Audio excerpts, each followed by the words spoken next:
Tell us, what is Missouri Clean Skies? Missouri Clean Skies is basically a grassroots organization of two individuals that were just common people, right? We're not experts at any of this, but who have basically been paying attention to what's going on in our skies. Very concerned. And a year ago, I was out on my back porch noticing these trails and this stuff is just covering our sky. I was thinking, this is really a problem. This, because in a matter of hours, the entire sky was covered. It was a beautiful day that morning. Most of us have looked up in the sky. Yeah. And I remember when my daughter was in Australia, she said, "Dad, what is this stuff they're doing?" And she said that what you just said, a plane will go by and there will be what is usually termed as a contrail or condensation trail, but it doesn't dissipate in the air. They grow and cover the sky. What is that? Yeah. Well, it's chemicals that are being dispersed into the atmosphere, and it's well documented. In fact, Lee Zeldin just came out and said that this is what's happening. It's called geoengineering. And so they're geoengineering the sky. There's scientists like David Keith that are saying, he goes on shows and says that we have to dim the sun. We have to control the temperature because of global warming. And so it's a scare tactic by the climate cartels, and they're not just talking about it. They are actually doing it. And everybody knows, we all know the difference between a contrail and something that's way worse than that. When I was a kid, I saw contrails all the time, and they're small vapor trails that last for seconds. But these are not that. These are things that completely cover the sky. And we have white skies now, for the most part. This doesn't happen every single day. But when it does, especially in the St. Louis area, I noticed that there's not one plane. There's not two. There's dozens of planes. And throughout the day, you can pretty much guarantee that the whole sky is going to be covered in this milky soup of chemicals. And we've done our research to find out what these chemicals are, and they're absolutely deadly to human health. They're deadly to our crops. If you're spraying things like aluminum oxide and barium oxide and other things like that, they don't belong in our atmosphere. They don't belong in our lungs. Everything living, aluminum is deadly to. And we don't want aluminum in our brains because that's Alzheimer's. And we don't want aluminum in our food because it kills the crops, it kills the trees. That's one part of it. Then the other thing is that they're manipulating our weather. It's really having an impact on our weather. Anytime you put stuff in the sky, it's going to impact the weather.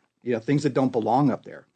Okay, I think I'm hearing a central theme in this, but tell us, with Missouri Clean Skies, what are you going to do about it? What is your focus and purpose? We want to be good stewards of what God has given us. We're just normal, everyday people, but we have been paying attention, and so Missouri Clean Skies started a movement. We started slowly on Facebook and X and Instagram, and we're just trying to have conversations with people in our area who also see this happening in our skies, and we really wanted to connect with you. We found your bill early on, the Freedom to Farm Act, and then you had another bill that addressed geoengineering, and we just really felt led to connect with you, and we've been very successful in doing that, but we just want healthy, clean air and water for our kids and for everyone who lives here. Yeah, it makes sense to me, and as I spoke to you the first time we met, you mentioned something that I really hadn't thought about. You alluded to the pollution in the air. Yeah. And that is something that everybody, it doesn't matter whether you're a Democrat or a Republican or someplace in between, but if there's pollutants that we have no control over, there's no way in the world that we can have good food and things like that. During the break, we were talking offline about fireflies diminishing in population. We've talked about bees. And that's concerning because bees pollinate our crops, and without bees, you mentioned the bee movie, Kaylee, and you look at that and you think, oh, could that happen? Absolutely, it could. And so we need to be careful, and we need to be good stewards of what we have. So we've talked about the problem. What in the world can we do to mitigate what's happening? We have to get legislation at the state levels. We also need federal legislation. We just saw Marjorie Taylor Greene introduce this. This is in the forefront because of what happened in Texas at the Camp Mystic, because of the controlling of the weather and the changing of that, and what the causes of that is.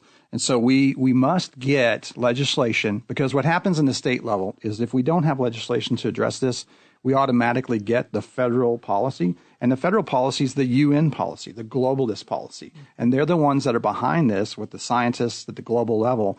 And so we have to have something that says, no, we don't allow you to pollute our skies in the state of Missouri. And that needs to happen in every state. And we're actually, even though we've been doing this for 3 months, literally, we have all 50 states that are coming on board with us with the Clear Skies movement. And you talked about something when we first met about, I was just amazed at how many followers you have. Right. Yeah.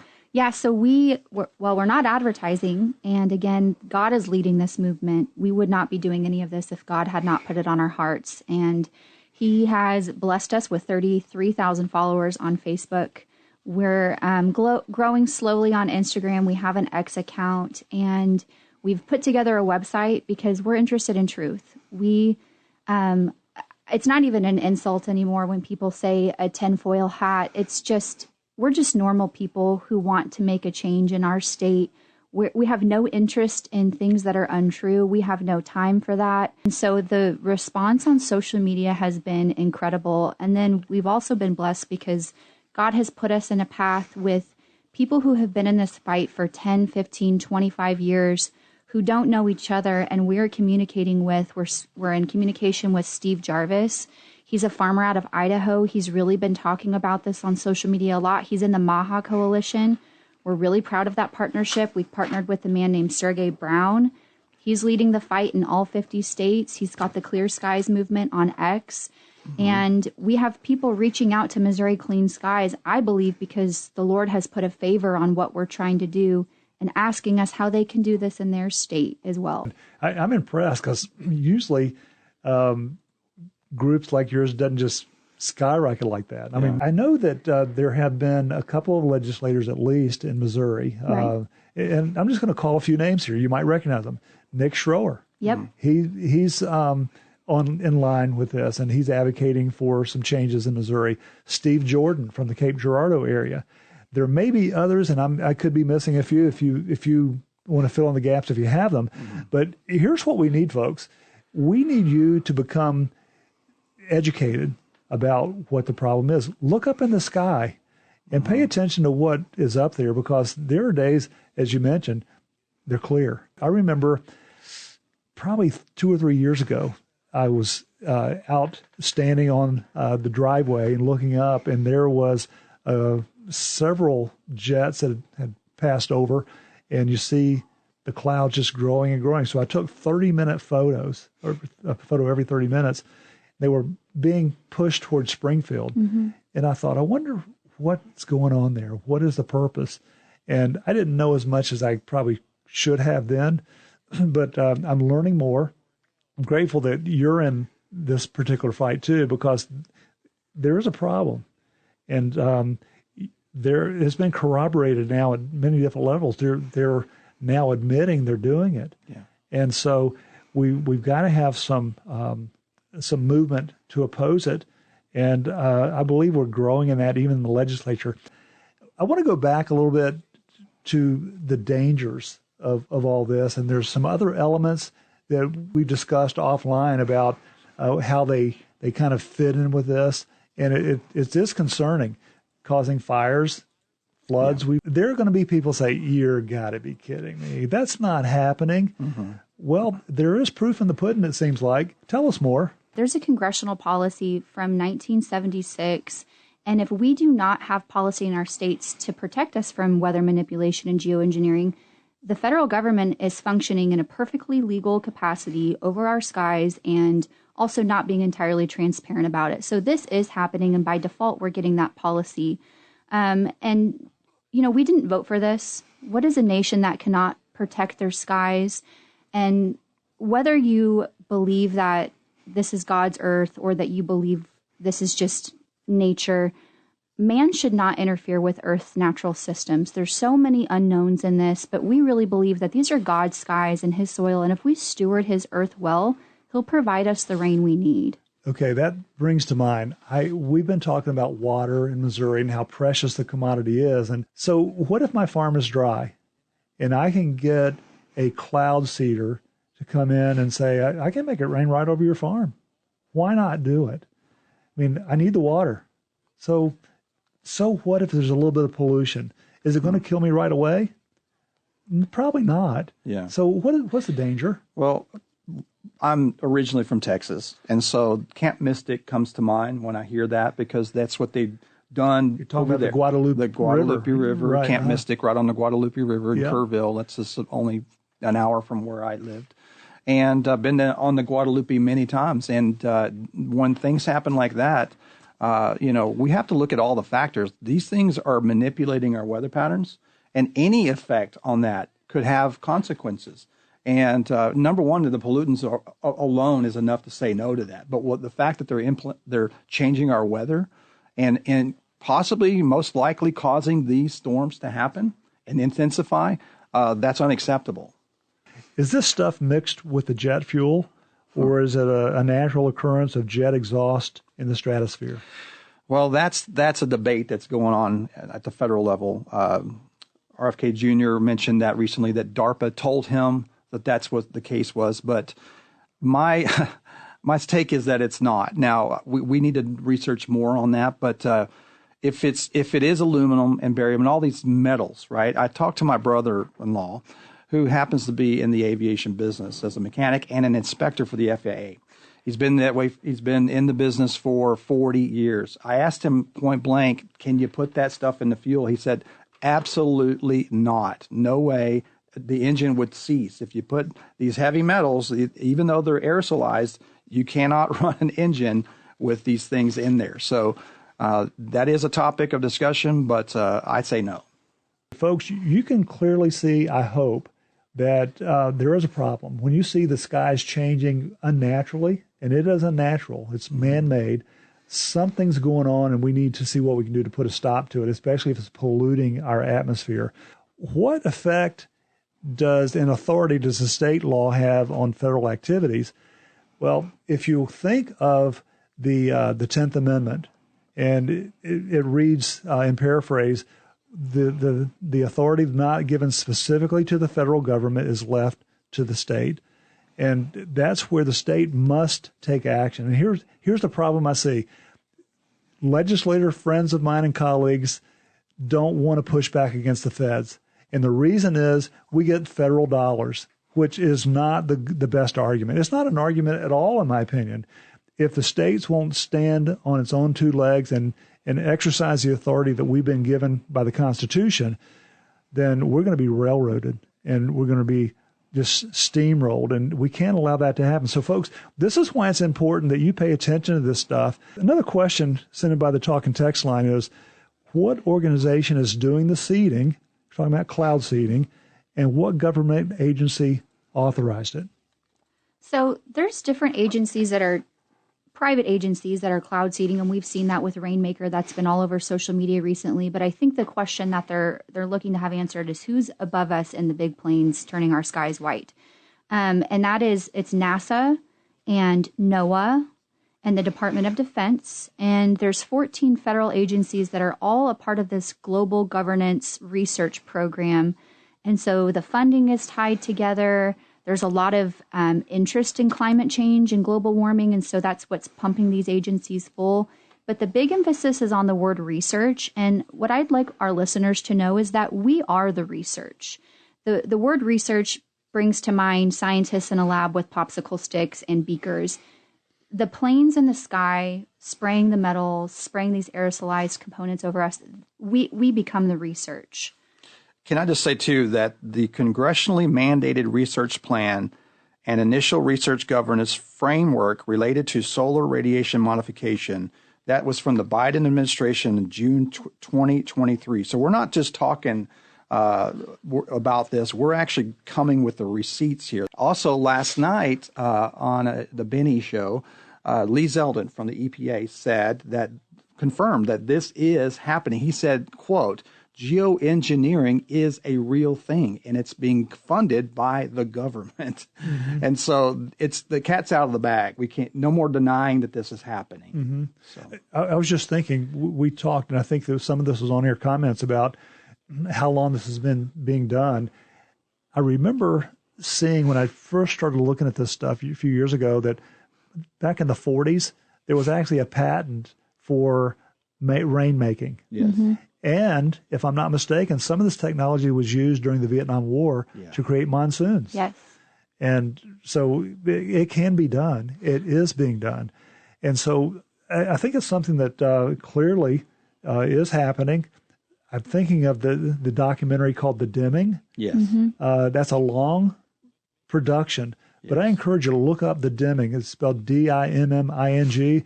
Probably pop up pretty quickly. Look at that and see what you think. There are government agents or former government agents who admit, it's happening. And the author of that is on our side as well. He's a friend of ours, Dane Wigington. Yes. So we've been in contact with him. He has literally the leading voice across the world about this. Been doing this for 20 to 30 years. Right. So, folks, this is a real thing. You've already had a tremendous following. I'm really impressed. I think you hit the nail on the head when you said this is God ordained. Yes. I believe that he's how we got connected. Yes. And so if he's in it, who can be against us, right? Right. And so I'm really pleased that you allowed me to be a part of this. Even just for today, I'm thrilled to be able to help spread this information. And since we have some legislators now who are kind of being clued in about it, we need to get our legislators' leadership now, because that's a key for those who are listening. We can have some of the greatest ideas and plans, but unless the leaders want it, it ain't happening. Yeah. And so that's what we have to have. I see people walking along the streets, and this is kind of a sad statement on humanity, but I've got my phone in my hand here and I'm looking down. And it's kind of comical in a way. Without the phones, I see older people, and I'm in that category too, where I'm watching my feet. And we need to look up a little bit more. Yeah. And I'm saying that kind of in jest, but at the same time, I'm serious. We need to be aware of what's happening above us because it's coming down upon us. You wanted to hit on a little bit more on the question that was asked about, well, if my farm is dry and we have those arid times during the year, what's wrong with me wanting to have a little rain? And why can't I seed it myself and make that happen? I think the best response to that question is it's pollution. If you're spraying something over your land, it's going to have water runoff and effects on areas around you. There's so many unknowns, like I had mentioned before, about how to manipulate the weather. And I don't believe that manipulating weather further to achieve purposes of getting rain on a farm is an argument for changing the weather and the atmosphere for millions of people. We have no control over this from the ground. There's no oversight. And the government, what they've been coming out and saying since things in Chimney Rock happened last year with the flooding, the hurricanes, what's happening in Texas right now, is that we do know this is happening, but they've never made that public and transparent until recently. When you mentioned Chimney Rock, I've been down there. That's a beautiful place. Well, it was. And then there have been theories, and again, the tinfoil hat theories, that say that this was purposely done because there are some valuable elements in the soil that people wanted. And now, since all the other stuff's gone, people can go in and start mining it. Yeah. There's a place in California similarly where with the fires, that now it can be taken over by an entity and they can make with it whatever they want. Are we to believe that? To believe that they're actually manipulating things on purpose? Yeah. That might be a whole nother segment, but I believe things that I didn't believe after 2020. I didn't know all these things, but definitely people are in control of things, and it's nefarious. And you mentioned fires. We got to talk about that too, because these metals are incendiary. Okay, have you ever put aluminum by accident in your microwave? I have not, but I know what it does. Yeah, I'll show you. It's not a good thing. That's incendiary. So you put aluminum in the sky, and then you send radio frequencies, which we haven't had time to go into all that, but it's incendiary, and it is the cause of a lot of these, in my opinion, a lot of these fires that we're seeing as well. You mentioned something about a number of 1,000-year floods. Yeah. Tell the audience about that. I know that there was 4 1,000-year floods in the past 2 weeks. So something is going on. And, of course, the climate scientists want to say, you see, we've been telling you that it's climate change. But the problem is they've been manipulating the climate to create a narrative. And now we're going to get back to that question that you had earlier, to create a narrative to make us kind of give up our freedoms and give them their money. Yeah. And this all goes to the Paris Climate Accords, the UN, the plans to try and get all the funding and all the controls globally. Yeah. I forgot who said it first. He was from Chicago. Said something like, never let a good crisis go to waste. Yeah. They're creating these crises so that we have to do something. We're going to beg them now to help us.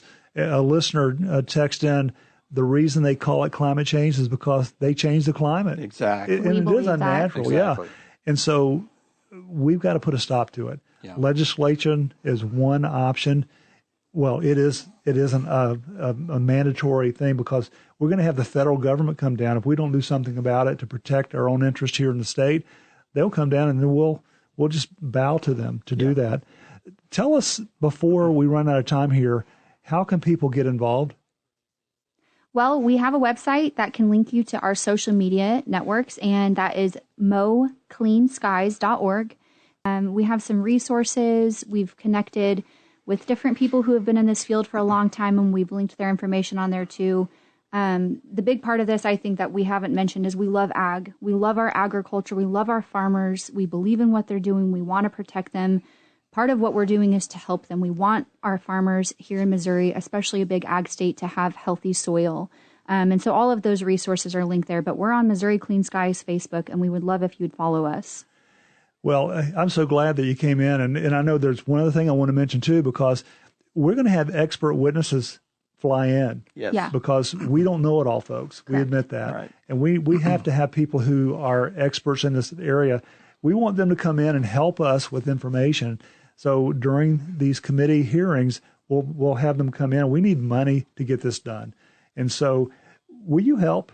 Will you go to Missouri Clean Skies website and look for ways that you can help financially?